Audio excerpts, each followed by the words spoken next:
Next আমরা দেখে নেব সাম কি ওয়ার্ডস, কিছু শব্দ এখানে আমরা পাবো যে শব্দগুলো হচ্ছে আমাদের জেনে রাখা অত্যন্ত দরকার, কারণ আমরা একটার সঙ্গে আরেকটাকে এখানে গুলিয়ে ফেলতে পারি।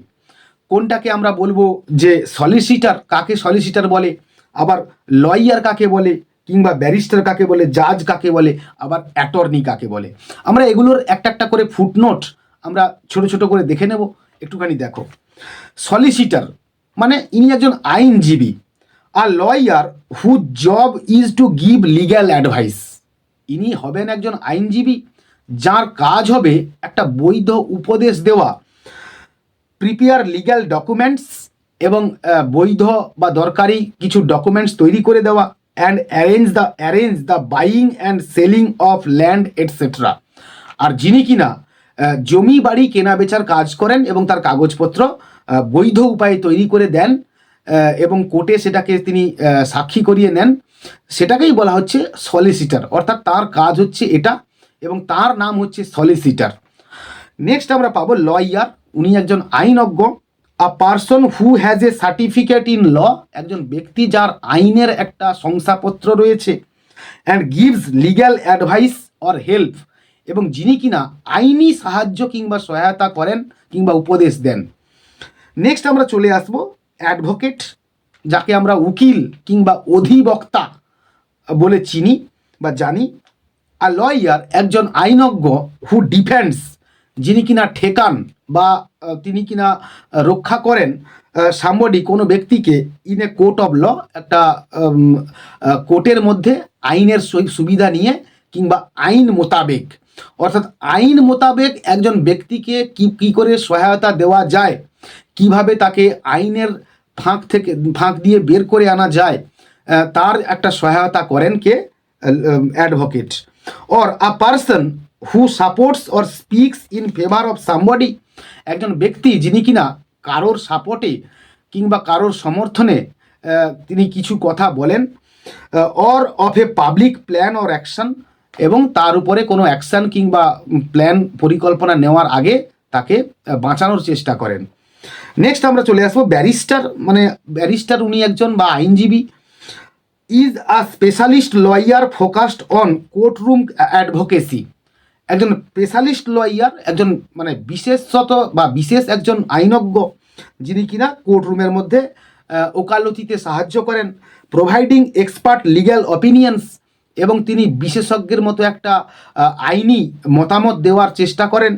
And arguing cases in higher courts, এবং উচ্চ আদালতে তিনি কেস নিয়ে যুক্তিতর্ক করেন কিংবা কেস নিয়ে কাটাছেঁড়া করেন। নেক্সট আমরা চলে আসবো যে জাজ, বিচারক কিংবা বিচারপতি। A person in a court of law, একজন ব্যক্তি যিনি কিনা আইনের মন্দিরে বা কোর্টে, who job is to decide, যার কাজ হচ্ছে সিদ্ধান্ত নেওয়া, হাউ, কিভাবে, ক্রিমিনালস শুড বি পানিশড, একজন অপরাধীকে শাস্তি বা দণ্ড দেওয়া উচিত। And to make legal decisions, এবং যিনি কিনা বৈধ কিংবা আইনি সিদ্ধান্ত নেন। অর্থাৎ কোন দোষের কি সাজা হবে, কোন দোষের কি শাস্তি হবে, আইন মোতাবেক যে ধারা তৈরি করা রয়েছে বা যে সেকশনস রেডি করা রয়েছে, সেই সেকশনস অনুযায়ী কিংবা সংবিধানের সেই ধারা অনুযায়ী তিনি তার শাস্তি দেন বা শাস্তি মঞ্জুর করেন। নেক্সট আমরা চলে আসবো অ্যাটর্নি, ইনিও একজন আইনজ্ঞ। A person typically a lawyer, একজন ব্যক্তি যিনি কিনা বিশেষত একজন আইনজ্ঞ, appointed to act for another in business or legal matters, যাকে কিনা নিযুক্ত করা হয় কোনো ব্যক্তির পরিবর্তে কিসে না কোনো আইনি কোনো ক্ষেত্রে তিনি অন্যের হয়ে দাঁড়ান বা অন্যের হয়ে তিনি সওয়াল করেন। নেক্সট আমরা চলে আসবো বেশ কিছু টার্মসে চলে আসবো এখানে। ইংল্যান্ডে ওম্যান বা মহিলা কাদেরকে বলা হতো, বলছে woman is the neutral general term for an adult female. Women তাদেরকেই বলা হতো যারা কিনা হচ্ছে নিউট্রাল, জেনারেল টার্ম, এটা একটা সাধারণ শব্দ, ফর অ্যান অ্যাডাল্ট ফিমেল, একজন প্রাপ্তবয়স্ক একজন নারীকে এখানে ওম্যান বলে বলা হতো। ইট ডেসক্রাইবস জেন্ডার, এবং এই শব্দের দ্বারা লিঙ্গকে বর্ণনা করা হয়। অর্থাৎ স্ত্রীলিঙ্গ, the term is factual. Next আমরা চলে আসবো লেডি। লেডি কাদেরকে বলা হতো? Lady is more formal. Lady অনেক বেশি প্রচলিত, পোলাইট, নম্র সেন্সে ব্যবহার করা হয়, অ্যান্ড অফটেন ইমপ্লাইজ গ্রেস, এবং যার মধ্যে একটা প্রায়শই একটা সৌন্দর্য একটা নিহিত থাকে, যার মধ্যে একটা সম্মান থাকে, গুড ম্যানার্স, যিনি কিনা ভালো আচরণের অধিকারিণী হবেন, অর হায়ার স্টেটাস, এবং যিনি উচ্চতর সমাজ থেকে যিনি বিলং করবেন তাকেই লেডি বলে সম্মান করা হবে। অর্থাৎ lady suggests a set of positive qualities, অর্থাৎ লেডির মধ্যে ধনাত্মক কিছু গুণাবলী থাকবে বলে ইংল্যান্ডের সোসাইটি মনে করে। অর সোশ্যাল পজিশন, এবং তার যে সমাজে একটা প্রতিষ্ঠা রয়েছে, পরিচিতি রয়েছে, তাকেই আমরা লেডি বলবো।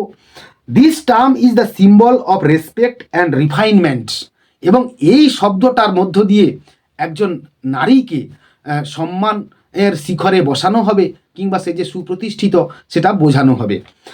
নেক্সট পার্সন বলা হচ্ছে কাকে না, এনি হিউম্যান বিইং, যে কোনো মানবকে পার্সন বলে উল্লেখ করা হবে। আজকের ক্লাস আমরা এখানেই শেষ করলাম। আমার এই ক্লাস যদি তোমাদের ভালো লেগে থাকে অবশ্যই তোমরা আমার চ্যানেলটাকে সাবস্ক্রাইব করো এবং বন্ধুদের মধ্যে শেয়ার করো। পারলে অবশ্যই একটা লাইক দিও, যেটা কিনা আমাকে অনেক বেশি এন্থু দেবে এবং ইন্সপিরেশান দেবে আরও বেশি করে কন্টেন্ট তোমাদের সামনে প্রেজেন্ট করার জন্যে।